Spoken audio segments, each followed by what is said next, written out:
Coucou à tous et bienvenue sur ma chaîne. On se retrouve aujourd'hui pour le taroscope du mois de février pour les Sagittaires, ascendant Sagittaire et lune en Sagittaire. Si vous ne connaissez pas vos signes ascendants et lunaires, je place en barre d'informations deux liens qui vous permettront de les calculer. Je tenais également à remercier très chaleureusement toutes les personnes qui m'ont fait confiance pour me demander un tirage personnel. J'ai reçu énormément de demandes, ce qui explique pourquoi je n'ai pas été très présente ce mois-ci sur la chaîne. Alors je vais essayer de poster davantage de tirages en cours de mois, mais je le ferai plutôt maintenant sur la page Facebook, parce que le téléchargement des vidéos sur YouTube est vraiment très long, et du coup je n'ai plus le temps de tout conjuguer.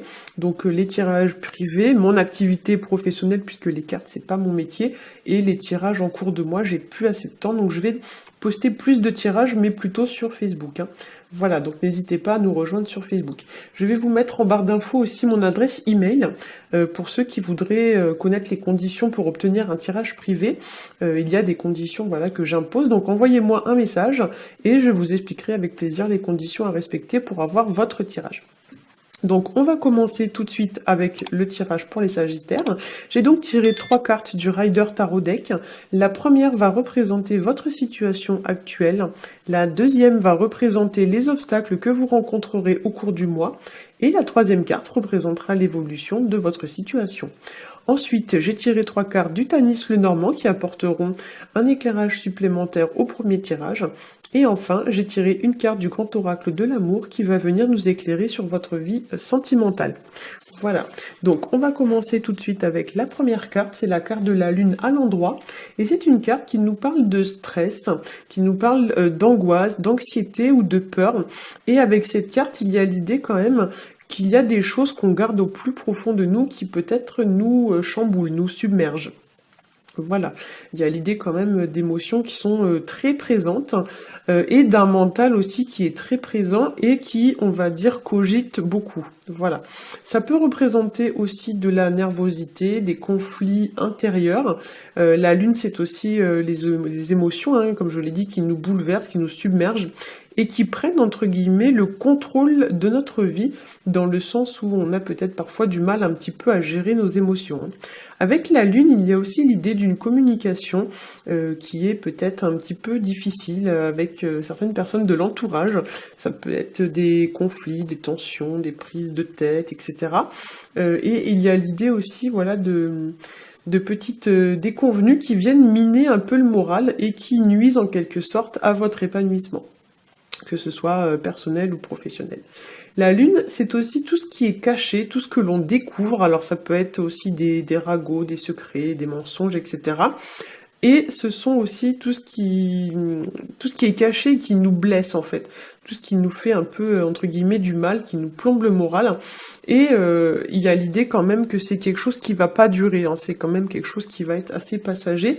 C'est un peu comme s'il y avait un petit nuage noir qui passait comme ça au début du mois dans votre vie, et puis après le soleil va revenir. Hein. C'est pas quelque chose, je sens pas que ce soit quelque chose de très grave, entre guillemets.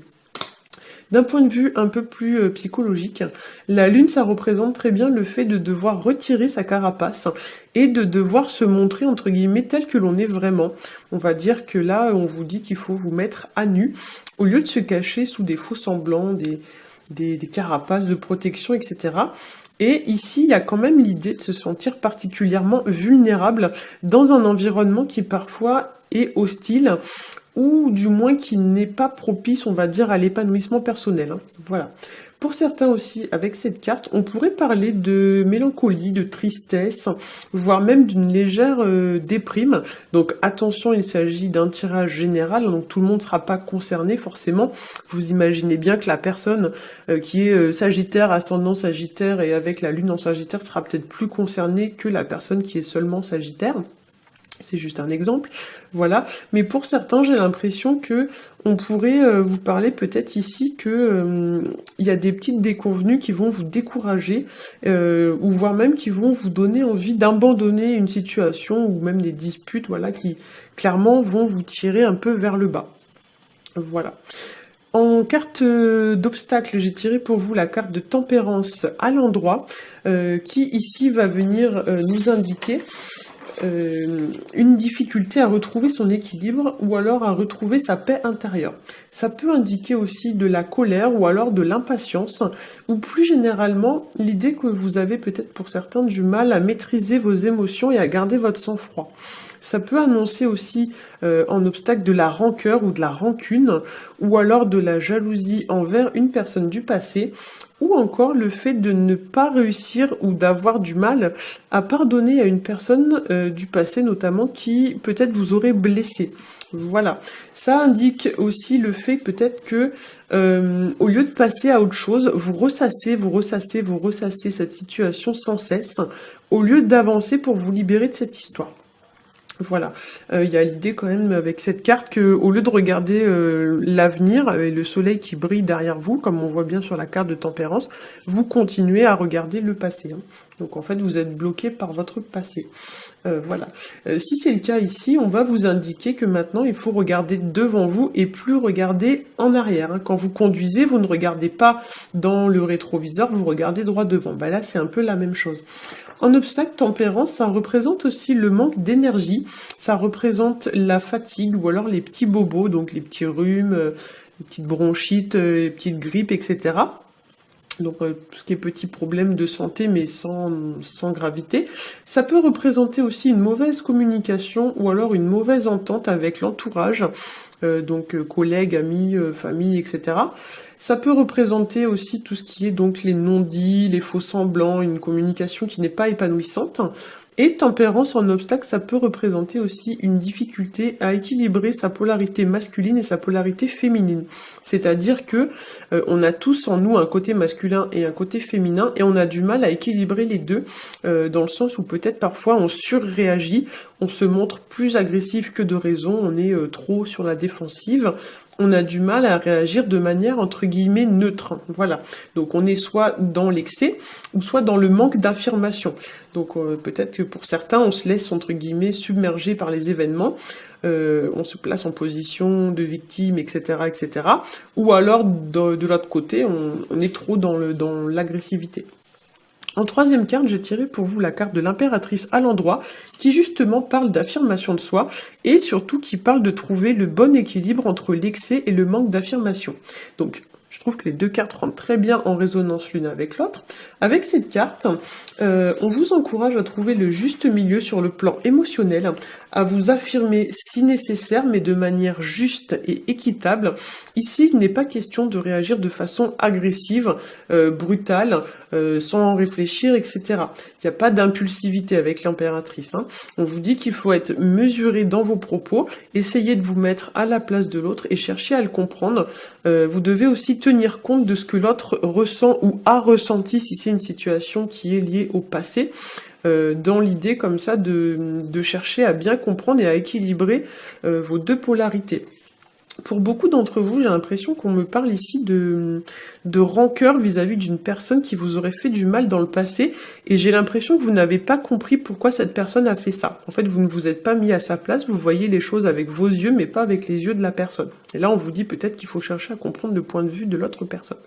Avec cette carte, on vous encourage peut-être aussi, pour certains d'entre vous, à reprendre votre pouvoir entre vos mains. C'est-à-dire que là, on va vous dire de ne pas vous laisser abattre par la situation, on vous dit de ne pas vous décourager, vous ne devez pas vous rendre ni rendre les armes, en fait, vous devez continuer à vous battre, mais de manière plus raisonnée et plus raisonnable. Là, on vous dit qu'il ne faut pas perdre non plus espoir, hein.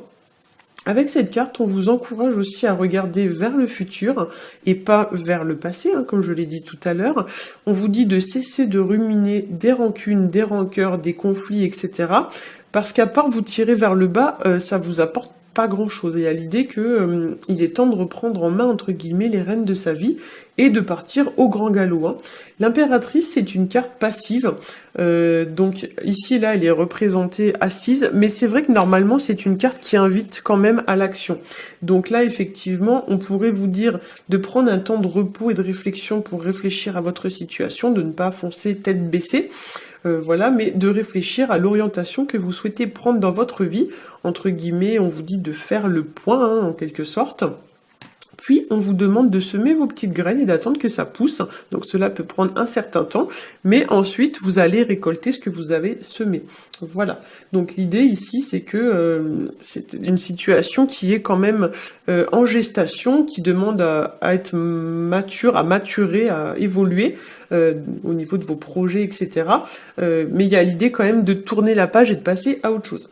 Ici, globalement, on vous dit que vous devez cesser de vous focaliser sur le passé et définir, on va dire, les futurs contours de votre futur.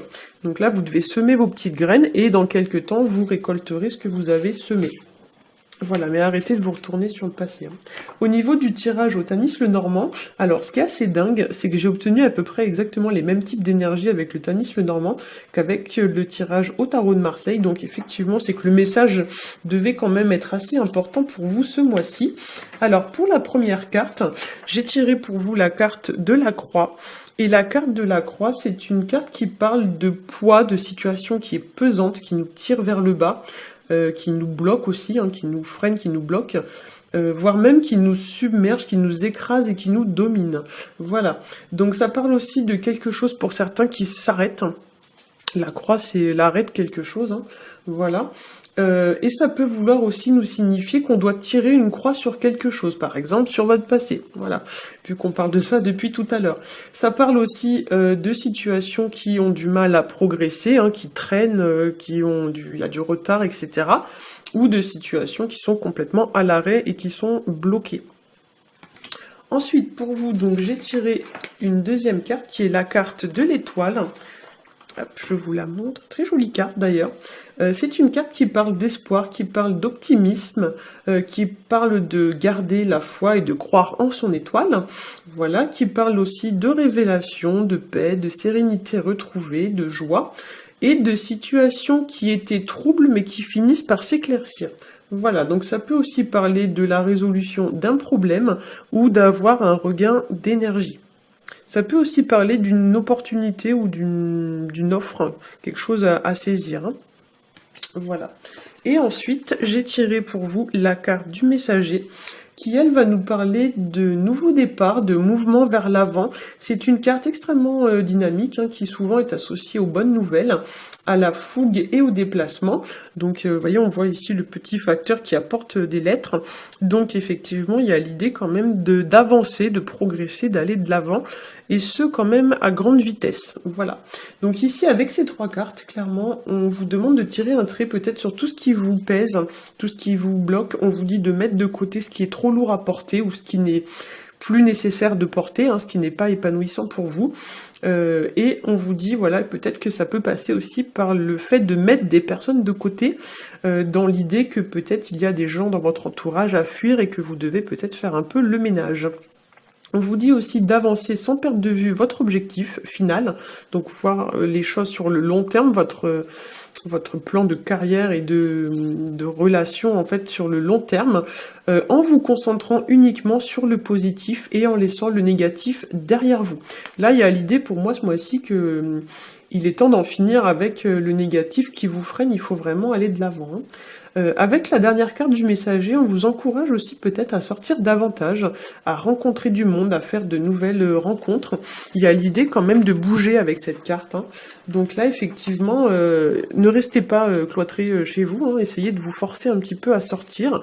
Il y a l'idée quand même de faire pas mal de déplacements. Voilà. Au niveau de la carte issue du grand oracle de l'amour, j'ai tiré pour vous la carte bonté. Donc elle porte le numéro 13. Et c'est une carte qui nous parle de générosité, de don de soi. Donc ici, on vous demande de mettre ces qualités en avant, sans pour autant se faire marcher sur les pieds, hein, comme l'indiquait la carte de l'impératrice. On vous dit que vous devez faire tomber votre carapace, votre barrière de protection, et vous devez peut-être rendre votre cœur plus accessible, voire même offrir votre cœur à quelqu'un, sortir des faux semblants et des illusions. Voilà, vous devez trouver, comme je l'ai dit tout à l'heure, le juste milieu entre vous protéger à l'excès et du coup ne pas être accessible aux gens. Il faut trouver quand même un équilibre entre les deux. Hein. Donc pour certains, on vous dit voilà que vous êtes trop sur la défensive et que vous êtes difficilement accessible et on vous demande de corriger ça. Sur le plan numérologique, ici on est sur du 13 Et le 13 dans le tarot, c'est la carte qui renvoie à l'arcane sans nom. C'est la carte qui représente, entre guillemets, la faucheuse, hein. Donc c'est l'idée de faire table rase du passé, entre autres, donc l'idée de tourner une page définitive de notre vie, une bonne fois pour toutes, j'ai envie de dire. Il y a l'idée de couper des liens, des situations, etc., et de plus y revenir par la suite, avec la carte de l'arcane sans nom.